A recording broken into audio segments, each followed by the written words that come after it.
우리 옆에 있는 분들하고 인사 좀 나눌까요? 반갑습니다. 안녕하십니까? 추석 잘 보내셨습니까? 제가 1부 예배 마치고 2부 예배가 시작하기 전에 앞자리에 앉아서 예배를 위해서 기도하다가 문득 떠오르는 생각이, 제가 목사 안수를 받은 지가 30년이 됐더라고요.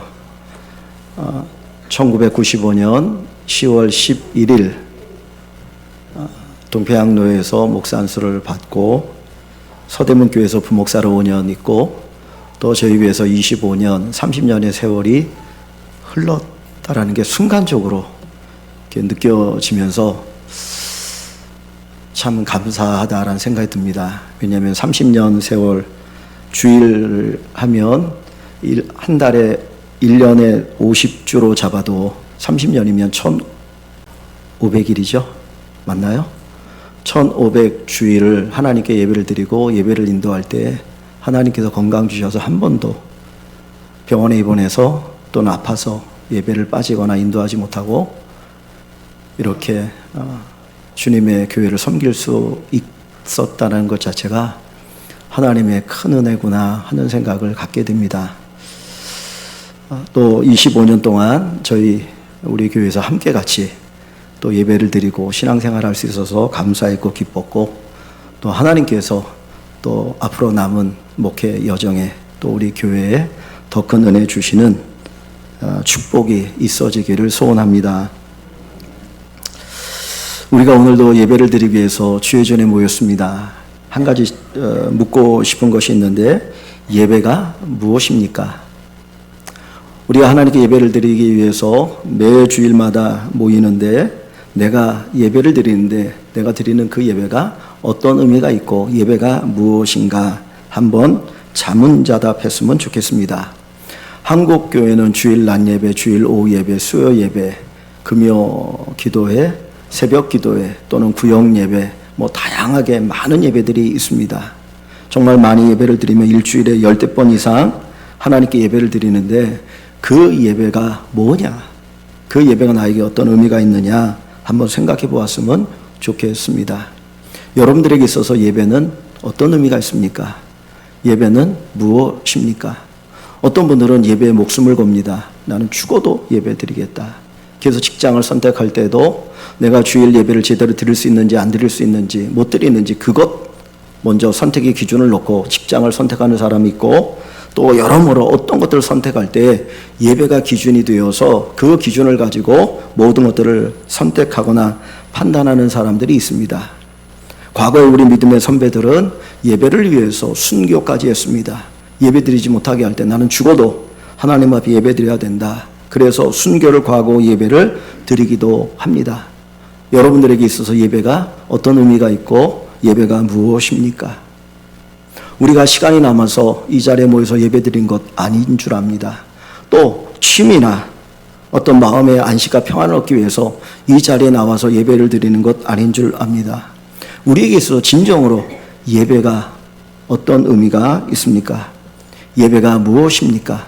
바로 이것이 다시 한번 정립되어질 때 우리가 바른 예배, 하나님이 기뻐하는 예배, 하나님 인정하는 예배를 드릴 수가 있을 줄 압니다. 오늘 우리가 읽은 본문에 보면 예배가 무엇인지를 1절에서 말씀하여 주고 있습니다. 1절 말씀을 다시 한번 읽어봅니다. 1절, 하나님이여 주는 나의 하나님이시라. 내가 간절히 주를 찾되 물이 없어 마르고 황폐한 땅에서 내 영혼이 주를 갈망하여 내 육체가 주를 앙모하나이다. 아멘. 이것이 바로 예배입니다. 예배는 다른 것이 아니고 하나님을 찾고 하나님을 갈망하는 것이 예배입니다. 특별히 1절에 하나님이여 주는 나의 하나님이시라. 바로 이 고백이 예배입니다.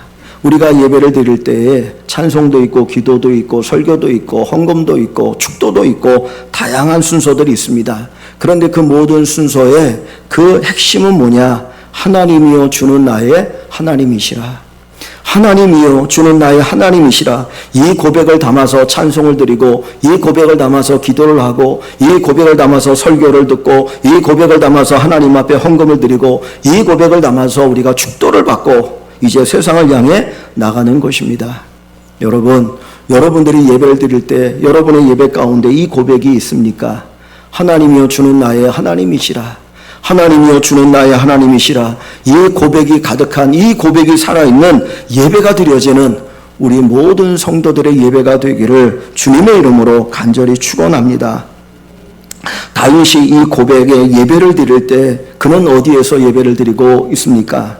1절 위에 보시면 이 시는 다윗의 시, 즉 다윗이 지은 시라고 가르쳐 줍니다. 그리고 그 옆에 보시면 유다 광야에 있을 때에 그랬어요. 다윗이 유다 광야에 있을 때에 이 시를 기록했다라는 거예요. 다윗이 유다 광야에 있을 때는 두 번입니다. 성경을 보면 두 번인데 첫 번째는 다윗이 사울의 사이가 된 이후에 사울이 자기를 죽이려고 하자 도망을 가서 10수년 동안 유다 광야에 거하게 됩니다. 이 다윗이 골리앗과 싸워 승리하고 났더니 이 여인들이 너무너무 기뻐가지고 그 노래를 지어서 부르는데 그 노래가 어떤 노래냐면 사울이 죽인 자, 이스라엘 왕 사울이 죽인 자는 천천히요, 다윗이 죽인 자는 만만이라고 이야기합니다. 그 노래의 가사 그대로만 들으면 사울 왕 입장에서는 시기 질투가 날 수 있어요. 내가 왕인데 나에게 영광을 돌려야지 어찌 내 부하이고 내 사위인 다윗에게 저 영광을 돌릴 수 있느냐. 그래서 이 사울의 마음속에 생긴 것이 무엇이냐면 저놈 다윗이 조금 있으면 내 왕권을 빼앗겠네. 이거 안 되지. 내가 이 왕위를 내가 죽고 나면 내 아들에게 물려줘야 되는데 말도 안 된다. 그래서 자기의 사위인 다윗을 죽이려고 합니다. 그래서 다윗이 그 광야의 메마른 땅에서 10여 년 동안 정말 고난 가운데 도망자의 삶을 살아갑니다. 그때 지은 시일 수도 있다라고 이야기합니다. 두 번째는 다윗이 언제 광야에 있었느냐? 왕이 된 후에 어느 정도 세월이 흘렀는데 다윗에게 많은 아들들이 있었죠. 근데 그 아들들 가운데 다윗이 정말 사랑했던 아들이 있는데 그 아들의 이름이 압살롬이에요. 용모도 뛰어납니다. 나름대로 똑똑합니다. 그래서 아마 다윗은 그런 생각했을지도 몰라요. 내가 죽으면 이 왕권을 저 압살롬에게 물려줘야지. 그러면 이 나라가 튼튼해질 거야. 아마 그런 생각도 가지고 있었던 것 같아요. 그런데 압살롬이 어느 날 난을 일으키는 거예요. 그 성문 앞에서 억울한 일이 있을 때 왕에게 호소하고 도와달라고 요청하는 사람들이 올 때 왕은 바빠서 네 이야기 못 들어. 나에게 이야기해. 내가 그 문제를 해결해 줄게. 그리고 사람들의 마음을 샀어요. 환심을 사서 그리고 나서는 역모를 일으켜서 아버지를 내쫓고 자기가 왕의 자리에 오르는 겁니다. 큰 반란을 일으킵니다. 이 다윗은 목숨을 구하기 위해서 예루살렘 성 수도를 떠났는데 맨발로 눈물을 흘리면서 머리가 흐트러진 상태에서 걸음아 나 살려라. 그리고는 그 계곡을 넘어서 유다 광야로 도망을 갑니다. 언제 내가 어떻게 될지도 모르는 자기 아들이 반역을 일으키고 아들의 손에 죽을지 모르는 비참한 상태, 바로 그것이 유다 광야의 상태예요. 그런데 오늘 본문에 유다 광야에서 이 시를 지었다. 정확하게 어느 때인지 모르지만 많은 성경학자들은 이 시가 압살롬, 그 아들 압살롬에 의해서 쫓겨나서 유다 광야에 있을 때 지었던 시일 것이다라고 추측을 합니다. 여러분, 다윗은 사느냐 죽느냐, 그리고 유다 광야에서 1절 말씀에 보면 물이 없어 마르고 황폐한 땅에서 하나님을 갈망하고 주를 앙모하며 예배한다고 이야기합니다. 여러분, 우리의 예배는 광야에서도 하나님 앞에 드려져야 합니다. 다윗이 왕의 보좌에서 쫓겨나서 메마른 땅, 황폐한 땅, 광야에 머물 때에도 그는 하나님께 예배를 드립니다. 그의 고백이 뭐예요? 하나님이여 주는 나의 하나님이시라. 사랑하는 성도 여러분, 우리가 좋은 환경에서도 예배를 드리고 어려운 환경에서도 예배를 드리고 예배할 수 없는 그곳에서도 하나님을 예배하는 여러분들이 꼭 되시기를 축원합니다. 하나님이 우리에게 원하시는 것이 무엇이에요? 환경과 관계없이 너는 나를 갈망하라. 너는 나를 찾아라. 너는 나에게 예배를 드리라는 거예요. 오늘 교회가 잃어버린 가장 가장 큰 사명이 뭐냐? 예배입니다. 코로나가 한번 스쳐 지나가고 나서 예배를 잃어버렸어요. 예배 중심은 하나님인데 어느 순간부터 예배 중심이 내가 되었어요. 내 중심에 예배를 드리고 있습니다. 그러다 보니까 예배의 절대성이 사라지고 예배를 위해서 목숨 거는 사람도 없고 광야에 있을 때 무슨 예배야, 내가 지금 죽겠는데 사는 것이 중요하지, 그 생각을 가지고 살아가는 그 모습이 오늘 우리의 모습은 아닌지 모르겠습니다. 다윗은 이야기합니다. 물이 없어 메마른 황폐한 땅에서 내가 하나님을 예배합니다. 광야에서도 힘들고 어려운 상황 속에서도, 먹고 사는 것이 힘들고 어려운 상황 속에서도 하나님을 예배할 수 있는 성도들이 되기를 주님의 이름으로 축원합니다. 여러분, 광야에서 예배할 줄 아는 사람이 왕의 보좌에 있을 때에도 하나님을 예배합니다. 내가 힘들고 어렵고 고통스러울 때 하나님을 찾고 하나님께 예배할 줄 아는 사람이 풍요롭고 하나님의 복을 받아서 넉넉하게 되었을 때도 교만하지 않고 하나님께 예배를 드릴 수 있어요. 다윗이 하나님을 예배하는 것처럼 우리 모든 성도들이 하나님을 예배하는 은혜가 있기를 원합니다. 다윗은 왕의 보좌는 잃었지만, 왕의 보좌는 빼앗겼지만 예배 자리는 빼앗기지 않기를 원했어요. 내가 비록 왕의 보좌에서 쫓겨나 이 광야 메마른 땅에 있지만 나는 결코 하나님을 예배하는 이 예배 자리는 놓지 않겠다. 내가 잊어버리지 않겠다. 이 예배 자리만은 꼭 붙들고 살아가겠다. 그것이 바로 다윗의 고백이었고 다윗의 예배였습니다. 그러기에 하나님은 다윗을 기뻐하셨고 그 다윗의 예배를 받으셨습니다. 다윗이 왕이 되었을 때 그가 제일 먼저 원했던 것이 무엇입니까? 예루살렘으로 수도를 옮기고 나서 그는 다른 것보다도 하나님을 왕으로 모시고 예배하기를 원했어요. 그래서 저기 오랫동안 방치되었던 그 법궤, 하나님의 임재를 상징하는 법궤를 예루살렘으로 옮깁니다. 온 신하들과 함께 예루살렘으로 옮기면서 몇 걸음 가고 경배하고 몇 걸음 가고 경배하고 그러면서 예루살렘으로 옮기는데, 그때 다윗이 너무너무 기뻐서 우통을 벗고 덩실덩실 춤을 추는 거예요. 이제까지 그 누구 앞에서도 그렇게 춤춰보지 않았던 다윗인데 하나님 앞에서 그 하나님의 법궤를 예루살렘으로 옮기고 이 자리가 예배 자리가 되어지고 하나님께서 온 나라를 다스릴 것을 생각하면서 기뻐서 덩실덩실 춤을 춥니다. 그 모습을 보는 하나님이 얼마나 기뻐하셨을까요? 그런데 그렇게 예배하는 다윗을 비난했던 사람이 있어요. 누군지 아십니까? 다윗의 아내 미갈이었어요. 미갈의 창문으로 이렇게 내다보니까 이스라엘의 왕인 다윗이 우통을 벗고 막 춤을 추는데 취해 보이는 거예요. 체면이 있지. 왕이 그 옷이 그래도 왕의 권위를 내세우는데 어떻게 그 옷을 벗고 우통을 제끼고 춤을 추느냐고 그랬는데, 하나님이 그 예배를 하찮게 여겼던 미갈에 대해서 어떻게 하십니까? 그 미갈은 평생 죽을 때까지 뭐가 없었어요? 자식이 없었어요. 자식이 없었어요. 거꾸로 뒤집으면 하나님이 얼마나 그 예배를 기뻐하시겠습니까?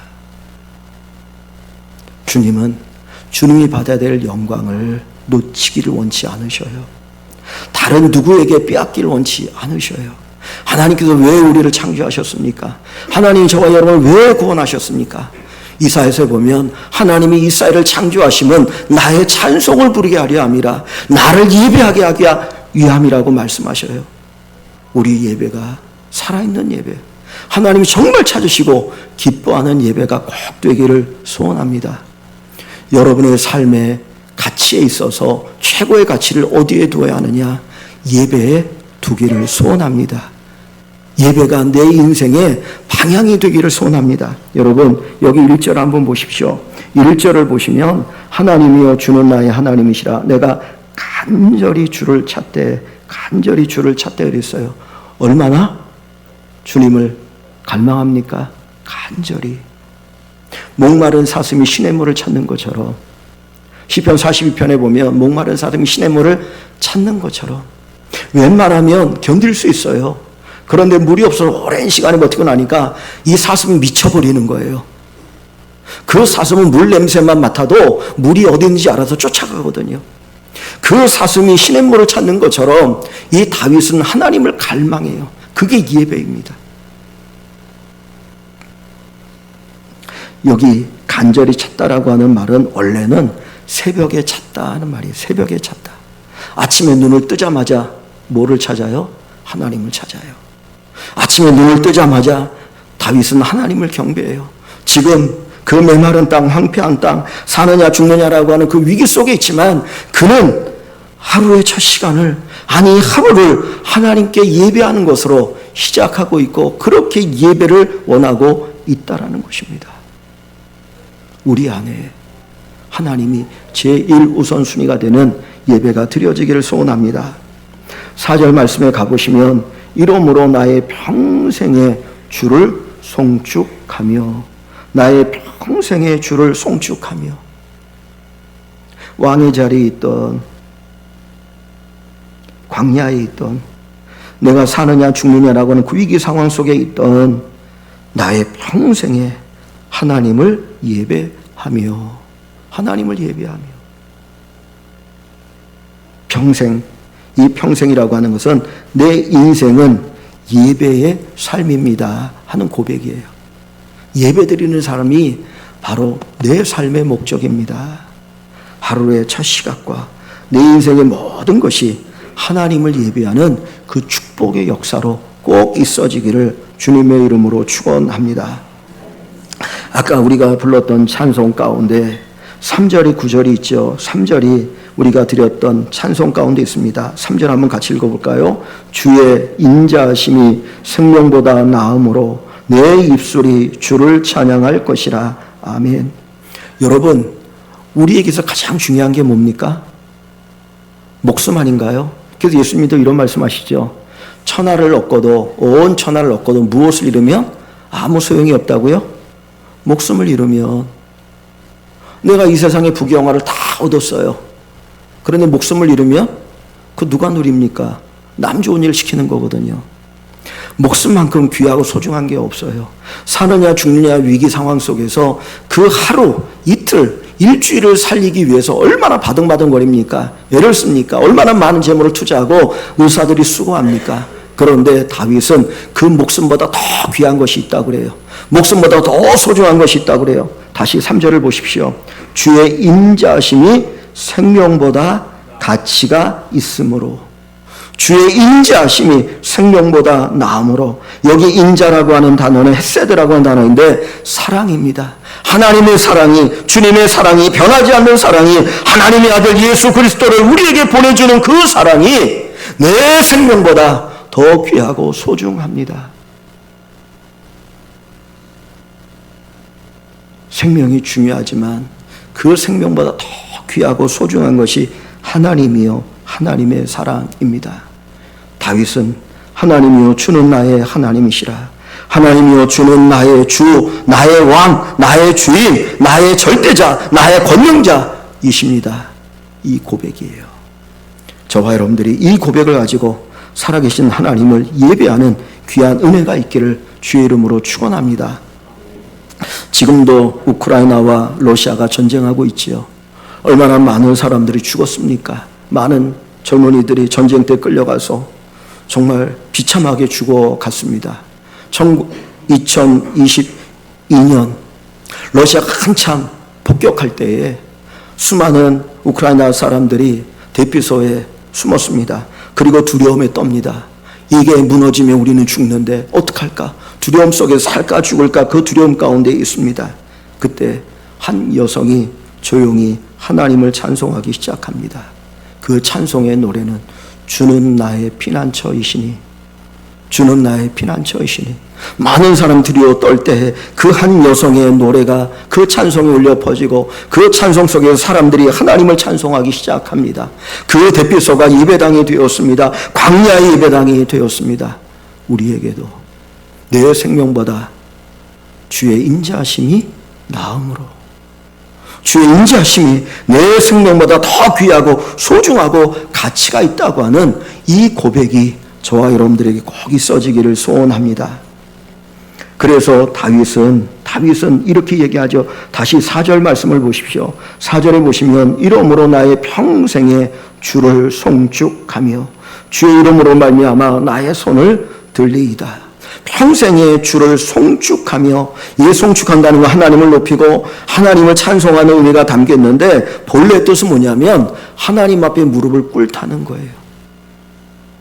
내가 하나님 앞에 무릎을 꿇고 하나님은 나의 왕이십니다. 나의 주이십니다. 나는 하나님의 병사입니다. 하나님의 신하입니다. 이 고백을 드리는 거예요. 그가 무릎을 꿇을 때 하나님이 어떻게 하십니까? 그를 일으켜 세워주시죠.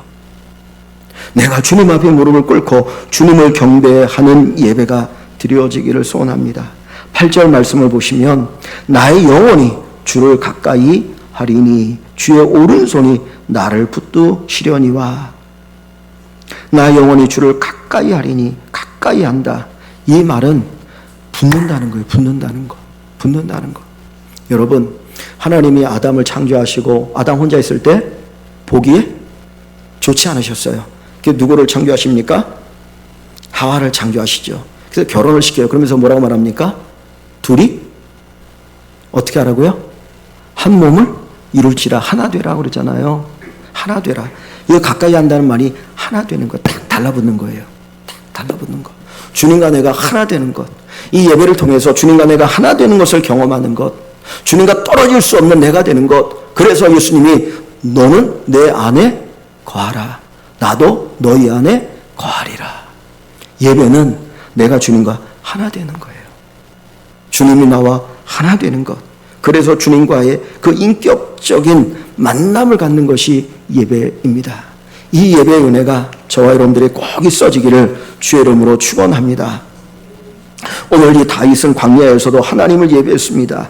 광야에서도 하나님을 예배하는 사람이 왕의 보좌에 앉았을 때도 하나님을 예배할 수 있어요. 광야에서도 하나님을 예배했던 다윗, 하나님은 그에게 어떤 복을 주십니까? 자, 본문 여기 뒤에 5절을 한번 읽어봅니다. 5절 말씀을 같이 읽어봅니다. 골수와 기름진 것을 먹음과 같이 나의 영혼이 만족할 것이라. 나의 입이 기쁜 입술로 주를 찬송하되. 아멘. 다윗은 예배를 드리면서 하나님의 은혜를 경험하게 되었는데 그 은혜의 첫 번째가 골수와 기름진 것을 먹음과 같이 나의 영혼이 만족할 것이라 했습니다. 여러분, 오늘날 사람들이 풍요로우면서 제일 만족을, 그리고 제일 좋아하는 것 가운데 하나가 뭐예요? 맛있는 거 먹는 거죠. 옛날에는 여행을 가도 구경하기 위해서, 경치를 보기 위해서 갔습니다. 그런데 요즘은 경치를 보러 가지만 반드시 찾아가는 거 뭐예요? 맛있는 것. 그냥 맛있는 음식 있는 곳 찾아갑니다. 그거 먹으면서 즐거움을 누려요. 그래서 로마 시대에도 돈 많은 사람들이 잔치를 벌이고 그 맛있는 음식을 먹기 위해서 어떻게 합니까? 먹으면 배가 불러서 못 먹으니까 어떻게 해요? 먹고 나가서 토하고 또 먹고 토하고 먹는 기쁨, 먹는 즐거움이 있다는 거죠. 그런데 다윗은 뭐라고 말합니까? 내가 주님을 예배할 때 하나님이 내게 주시는 그 은혜가 뭐냐? 골수와 기름진 것 아주 맛있는 것을 먹은 것 같이 나의 영혼이 만족할 것이라. 내 영혼이 만족하다. 내 영혼이 만족하다. 왜 우리가 세상에 허기지며 살아갑니까? 우리가 가끔 마트에 갈 때 꼭 어떻게 가라고 그래요? 낭비하지 않기 위해서는 든든히 먹고 가라고 하죠. 든든히 먹고 가야지. 그래야지 내가 살 것만 사거든요. 그런데 배고플 때 가면 요것도 맛있고 요것도 맛있고 다 맛있어요. 왜? 그냥 주는 시식코너에서 조그만 거 하나 딱 주면 그거 먹으면 너무 맛있는 거예요. 이것도 사고 저것도 사고 다 사고 싶어요. 왜? 배가 고프니까. 세상이 우리에게 왜 크게 다가오는 줄 아십니까? 영적으로 굶주림 가운데 있기 때문이에요. 내 영혼이 허기지기 때문에 세상이 그렇게 커 보이는 거예요. 세상을 쫓아가요. 세상을 갈망해요. 그런데 내가 예배를 드리고 하나님이 주는 나의 하나님이시라, 이 고백 속에서 내 안에 진정한 만족이 생길 때에 세상 쫓아가지 않습니다. 초가 삼간도 나는 만족하네. 이 찬양의 고백이 나오게 됩니다. 여러분, 예배 중에 여러분의 영혼을 만족해 하시는 주의 은혜를 누리시기를 소원합니다. 그래서 다윗은 그 영혼이 만족하니까 광야 메마른 땅에서 4년 중요한 그 위기 속에서 어떻게 합니까? 나입이 기쁜 입술로 주를 찬송하되. 어디에서도 발견할 수 없는 기쁨이, 그 평안이, 그 감격이 넘치니까 기쁜 입술로 하나님을 찬송하게 됩니다. 이 은혜가 사랑하는 성도 여러분들이 있기를 주의 이름으로 축원합니다. 두 번째로 7절입니다. 7절 말씀 같이 읽어봅니다. 7절. 주는 나의 도움이 되셨습니다. 내가 주의 날개 그늘에서 즐겁게 부르리다. 아멘. 아멘. 주는 나의 도움이 되셨습니다. 아무도 도와줄 수 없을 때에 주님만이 나의 도움이 되셨습니다. 내가 주의 날개 그늘에서 즐겁게 부르리다. 날개 그늘은 뭡니까? 피난처를 얘기해요. 안식처를 얘기해요. 어미새가 새끼를 품에 꼭 품고 있는 것처럼 하나님이 품으신다는 거예요. 내가 너 지켜. 내 생명이 끝나기 전에는 네 생명을 해할 수 없어. 이거 아닙니까? 어미새가 새끼를 가슴에 품는 거는 새끼를 죽이기 위해서는 누구를 먼저 죽여야 돼요? 어미새를 죽여야 되잖아요. 내 생명 걸고 너 지켜줄게. 내 생명 걸고 너 안전하게 지켜줄게. 이것이 바로 하나님을 예배하는 자에게 주시는 하나님 놀라운 축복입니다. 시편 91편 4절에 그의 깃털로 너를 덮으시리니 내가 그의 날개 아래 피하리로다. 하나님의 날개 아래 피하시고 그 은혜를 누리시는 놀라운 축복을 꼭 경험하시기를 축원합니다. 마지막 세 번째는 8절입니다. 8절 말씀 같이 읽습니다. 나의 영혼이 주를 가까이 따르니 주의 오른손이 나를 붙드시거니와. 아멘. 주의 오른손은 뭘 의미해요? 하나님의 손이 있습니까? 없어요. 하나님이 영이기 때문에 우리처럼 육체의 손이 있는 거 아니에요. 그런데 오른손이라고 얘기할 때는 하나님의 권능을 의미합니다. 하나님의 능력을 의미합니다. 온 세상을 창조하신 그 하나님의 권능의 손이 나를 붙들어 주셔요. 내 힘으로는 아무것도 할 수 없지만 연약하여서 내 자식에게 쫓겨서 광야에서 이렇게 비참한 상태, 어려운 상태에 처해 있지만 하나님의 권능의 손이 나를 붙드셔서 다시 일으켜 세우실 것을 그가 경험하게 됩니다. 우리를 붙드시는 손, 우리를 지켜주시는 손, 우리를 다시 일으켜 세우시는 손, 우리를 다시 쓰시는 그 하나님의 손을 경험하는 귀한 은혜가 있기를 주의 이름으로 축원합니다. 여러분, 우리는 광야에서도 예배해야 합니다. 좋은 환경에서 아무런 어려움이 없을 때만 예배 드리는 게 아니라 광야에서도 예배해야 됩니다. 어찌 보면 광야이기 때문에 예배해야 합니다. 내가 살아가는 삶이 힘들고 어려고 고통스럽기 때문에 먼저 하나님을 찾아야 돼요. 왜요? 하나님은 나의 하나님이시기 때문입니다. 하나님만이 나의 도움이시기 때문입니다. 하나님만이 우리를 인도하시기 때문입니다. 사랑하는 성도 여러분, 하나님을 온전히 예배하는 귀한 분들이 되기를 소원합니다. 우리는 제자로 부름받은 사람들입니다. 하나님 우리를 부르셨어요. 그래서 우리는 부름받았습니다. 그것을 제자라고 얘기하고 그것을 교회라고 이야기합니다. 교회라는 말은 에클레시아입니다. 바깥으로 부르다, 죄 가운데 부르다. 그리고 하나님의 품으로 불러주셨어요. 우리를 부르셔서 하나님이 우리에게 원하시는 것이 무엇입니까? 예배입니다. 예배. 하나님을 예배하는 것, 예배를 잃어버리지 않는 우리 성도들이 꼭 되기를 소원합니다. 그래서 오늘 이후로 우리 교회가 하나님께 예배를 드리는 것이 내 삶의 최우선순위가 되어서 그 예배 속에 역사하시는 하나님의 능력을 경험하는 우리 모든 성도 여러분 되시기를 주의 이름으로 간절히 축원합니다.